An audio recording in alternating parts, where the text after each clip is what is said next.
Olá, muito boa noite. Seja bem-vindo ao Band Entrevista. O Instituto Hospital de Base começou a funcionar no dia 12 de janeiro deste ano. A previsão do governo é que, em um ano, a unidade de saúde tenha um ganho de 20% em produtividade com o mesmo orçamento, ou seja, 602 milhões de reais. E a expectativa é realmente bem positiva. O GDF espera chegar a 9 mil cirurgias e mais de 2 milhões de atendimentos ambulatoriais por ano. Os números, inclusive, estão no próprio contrato de gestão. A promessa é também agilizar o processo de compra de produtos e medicamentos, já que o Instituto terá mais autonomia. Mas, apesar do otimismo, alguns sindicatos se posicionaram contrários à alteração. Avaliam que a população não verá mudanças significativas. E para conversar sobre este assunto tão importante para todos nós recebemos aqui no Band Entrevista o diretor-presidente do Instituto Hospital de Base, Ismael Alexandrino. Muitíssimo obrigada pela sua participação. Seja bem-vindo. Falar sobre um assunto tão importante realmente para toda a população. Foi uma mudança há algum tempo já que o governo vem falando, né? O próprio secretário de Saúde vem falando dessa mudança, vem preparando aos poucos a população. Agora eu pergunto para você que está na frente aí desse instituto, 2 meses, é possível fazer um balanço? O que de positivo já trouxe para a população?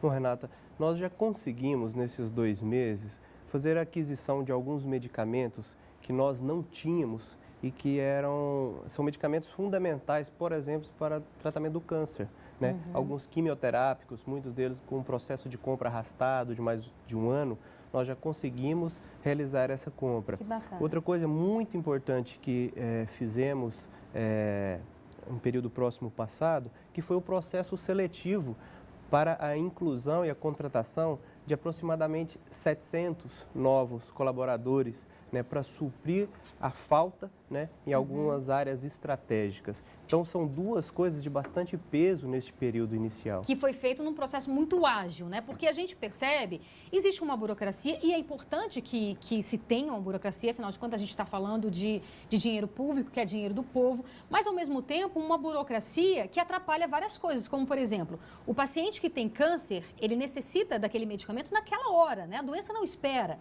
Então, nesse processo, realmente a gente vê essa agilidade que é essencial na saúde. Justamente, a área assistencial, ela é diferente de outras áreas. O tempo é outro, né? O tempo é outro, a vida não espera. E então, pensando nisso, nós pleiteamos a mudança deste modelo para que fosse um modelo que desse mais resposta à população, com regulamentos sim, mas regulamentos mais adequados, mais modernos, para uma gestão mais ágil. Muito bem. O senhor falou aí na contratação de cerca de 700 funcionários, isso entre médicos, enfermeiros, técnicos, auxiliares, enfim, todos esses profissionais. Sim, nesse primeiro grande processo seletivo, estão contempladas 3 principais categorias. Médicos, com 5 especialidades. 5? 5 especialidades, né? Cirurgião do trauma, emergência, nefrologista, anestesista e clínicos. Técnicos de enfermagem e enfermeiros. Quando houve essa mudança, esse processo, deu-se a possibilidade de escolha para os funcionários, né? Para as pessoas que trabalhavam no hospital de base. Cerca de 700 optaram por um remanejamento, foi isso? Não, ou melhor, aproximadamente cerca de 500. Isso, cerca de aproximadamente 500. E sabe-se por quê, assim, como eles acharam que a vida deles, o trabalho deles no dia a dia, teve alguma alteração, houve alguma coisa nesse sentido? Porque eu que estou de fora avalio um número grande de remanejamentos, de funcionários que pedem para ter essa mudança. Vocês também consideraram esse número grande ou estava dentro do previsto? Nós consideramos dentro do previsto que aproximadamente entre 15% e 20% de todo o efetivo do hospital, né? E as principais causas alegadas não são pessoas que são contrárias ao projeto, mas são pessoas que veem nesta oportunidade de serem transferidas para a unidade de saúde próxima à sua residência, à sua casa, né? Então é questão de conforto mesmo, qualidade de vida, trabalho, residência. E o que muda para esses profissionais que estão lá dentro e para os que chegam também? É bom ressaltar que, do ponto de vista de direitos trabalhistas e deveres também, o servidor estatutário que lá permanece, ele mantém os seus direitos da carreira estatutária. No entanto, ele será observado e cobrado e tendo que dar respostas do ponto de vista de trabalho, na mesma régua, no mesmo nível dos novos seletistas. Então, do ponto de vista de processo de trabalho, eles serão avaliados no dia a dia com cumprimento de metas, de resultados, né? Haverá uma reorganização, né? Uma reorganização que ela não é simples, porque ela lida com pessoas, né? E qualquer mudança que envolve pessoas no processo de trabalho, a gente tem que fazer com bastante cautela, com bastante cuidado. Agora, o que interessa mesmo para a população? O que muda no atendimento para a população? O senhor citou aí essa questão da agilidade da compra de medicamentos, o que, sem dúvida nenhuma, é muito importante.